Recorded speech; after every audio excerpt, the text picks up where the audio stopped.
What's going on, guys? So listen, I am super fortunate for this session to be hanging out with Kyle Waltz. What's up, bro? What's up, man? Dude, no, we fist bump in here. That's right. On Sesshin, see, if we're in a formal setting, we like handshake, we do all that. Sure. But here we're gonna fist bump. Deal? All right, deal. On your podcast, we can shake hands. Okay.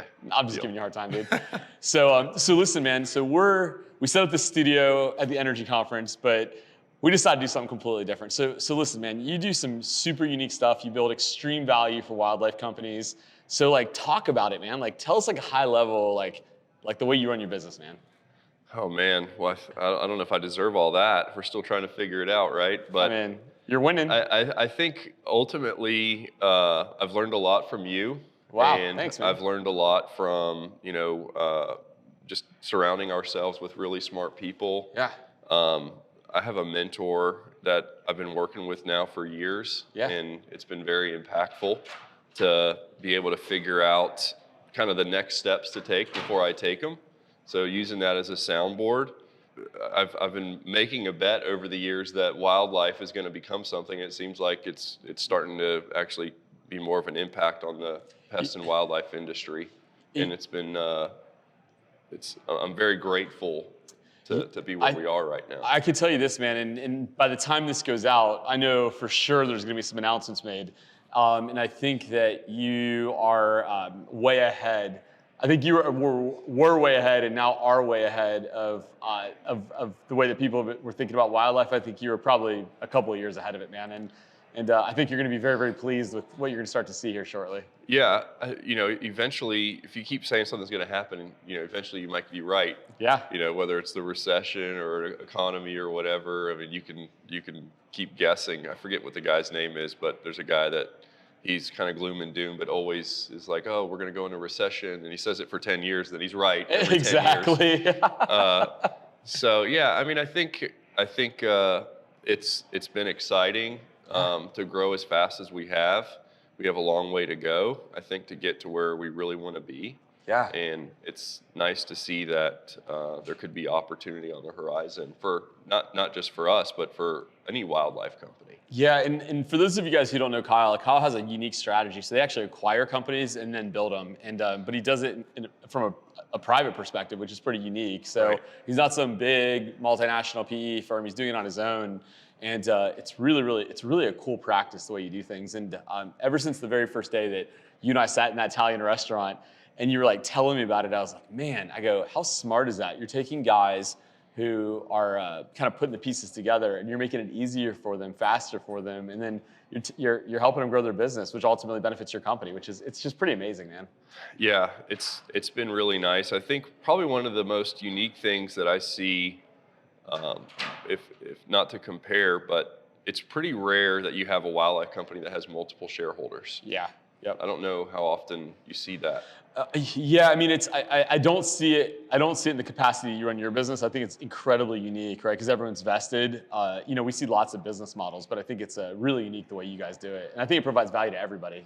Yeah. So we have 8 shareholders now. We'll probably be at 9 or 10 by the end of this year. Wow. Just from other opportunities that have presented themselves, and I don't really know what will happen ultimately, but that's one thing that we've been more giving to do, is give equity, whether it's to a manager or to a business that we're acquiring, or anybody that we think that can be beneficial to our business, even like an advisor or somebody like that. So yeah, I think it's like I think I had a chance to talk with Jared Lajani, who runs obviously Lajani Pest Control Wildlife, and him and I had a discussion a while back, and in the discussion we had, he brought up a really good point. He said, if you focus, and we talked about it a little bit at the conference, but if you focus on your people first, is that everything else kind of works out. And I think that the strategy that you've deployed says, hey, we're betting on our people, and we're betting with them, like with the business, and we're really making a bet, and that gives them the opportunity, right? That's what you guys are doing. Yeah, I think so. And I think the private equity word is alignment, right? You create that alignment, everybody understands this is where we came from, which was pretty much nothing in early 2020.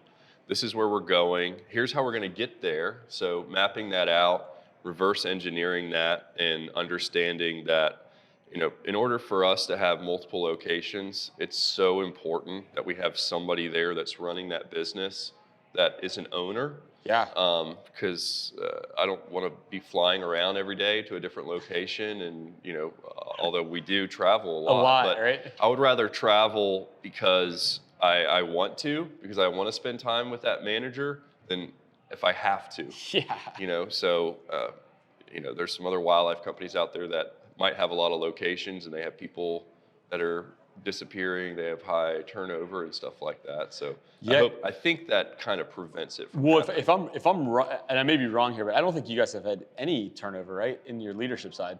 None, right? We have had some Oh, turnover. did you? Okay, yeah, I so thought we have been very low. I think has been low. Yeah, very low. But I think part of that is just because when you're growing fast, you might have people that they're good at a certain size, and then when you get to a next range, it's more difficult. Yeah, it's pretty cool, man. So I mean, so what's in the future for Conserv? Like, where are you guys going? I mean, are you going all the way? Is that what you're gonna do? We're gonna try. Yeah. I mean, I think like we mentioned, there's gonna be an announcement which I don't know anything about. It has nothing to do with us. Just so you know, if there is gonna be any type of change in our industry and liquidity in our industry. Yep. For other operators, it's not good for us as far as competition goes, but I think it is really, really beneficial. And eventually we'll get to a point where we need more help to grow probably. And so that's good to know that that'll be an option.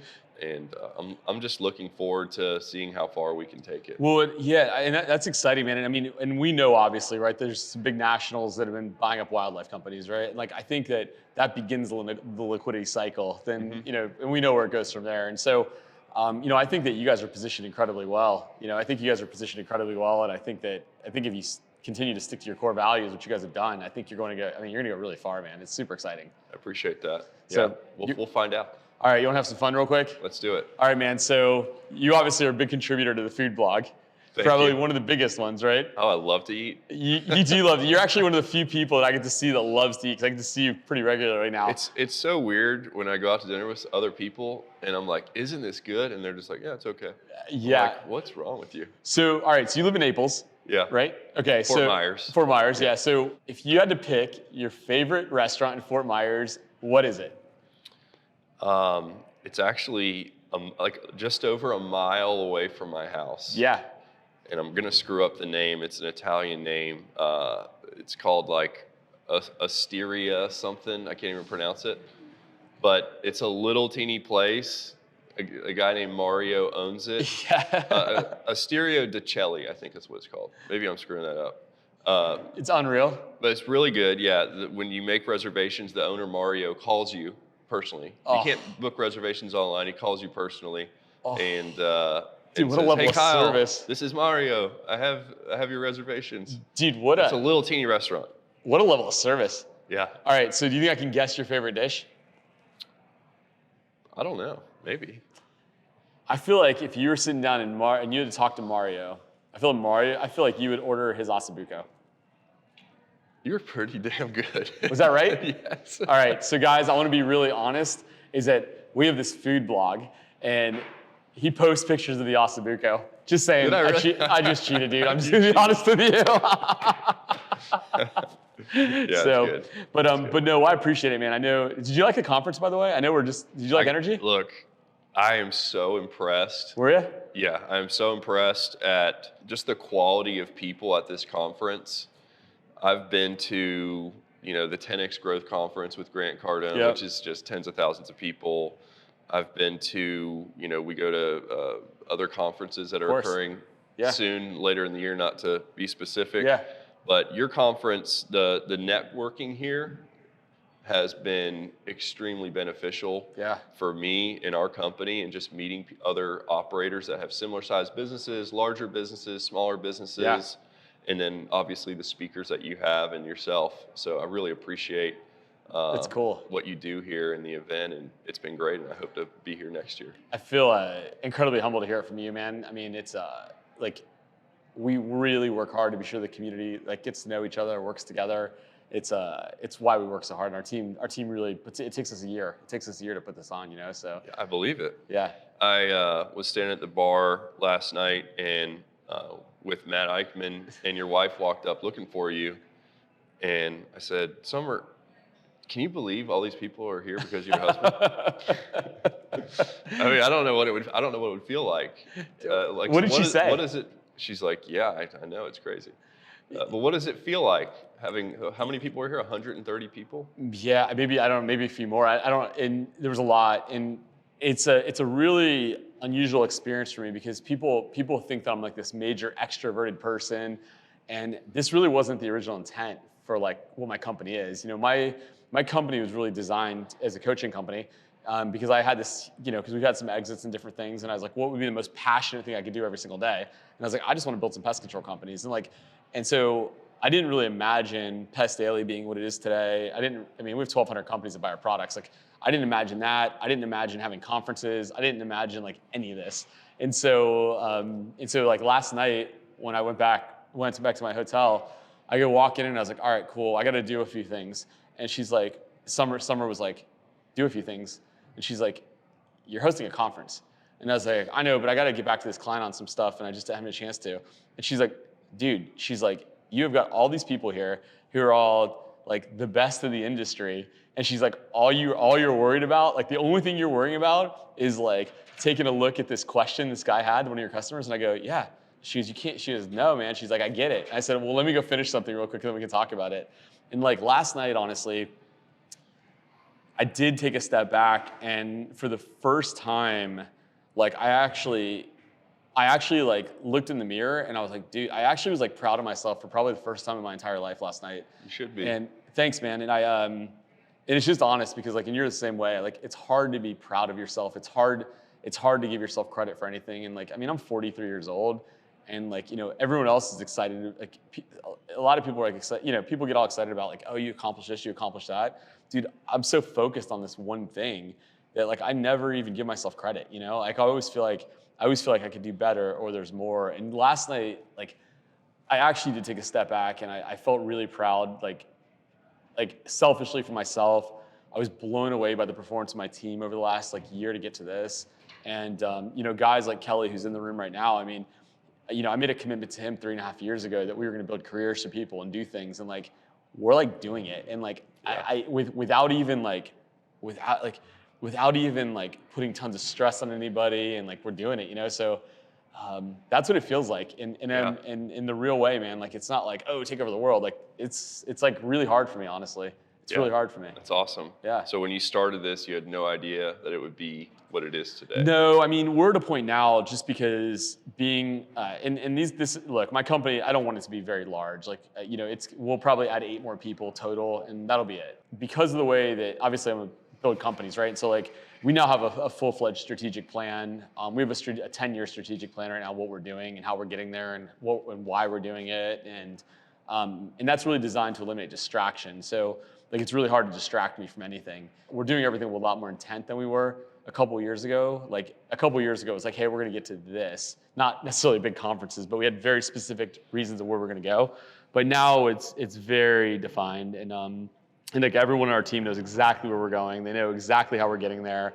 They know exactly what their roles are. They know exactly really what their futures look like. And it's a pretty honoring experience to have so many people that believe in like the vision that we've created in order to get there, you know? Right. So that's pretty exciting. Cool. Yeah, so that's it's really cool, man. Yeah, I'm glad you asked that question. That question just made me feel really good, man, because like no one's asked that question to me before, so it's really great. Yeah. You know?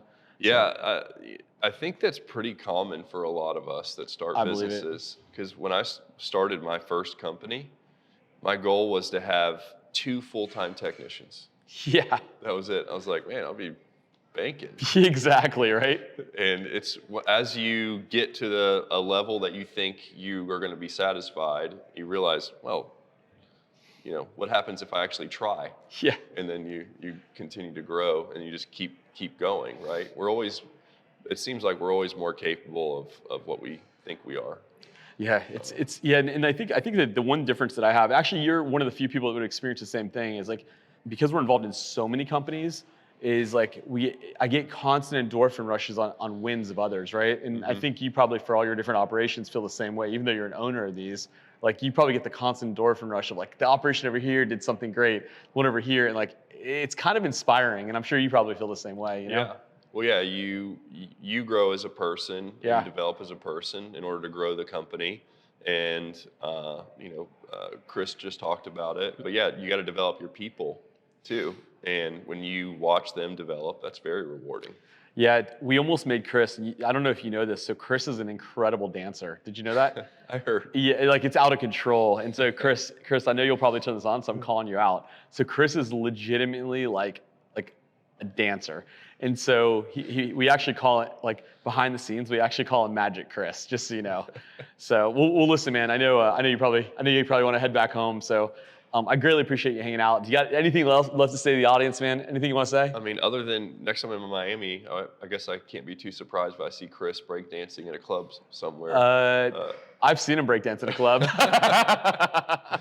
No, man, but just really appreciate you. Yeah, appreciate your time and putting on this event. It was awesome. Yeah. Look forward to it. Thanks, man. Well, I'll see you next week in Nicoa. Sounds good. Yeah, take care, man. All Good right, to see you, man. thanks. Thank you.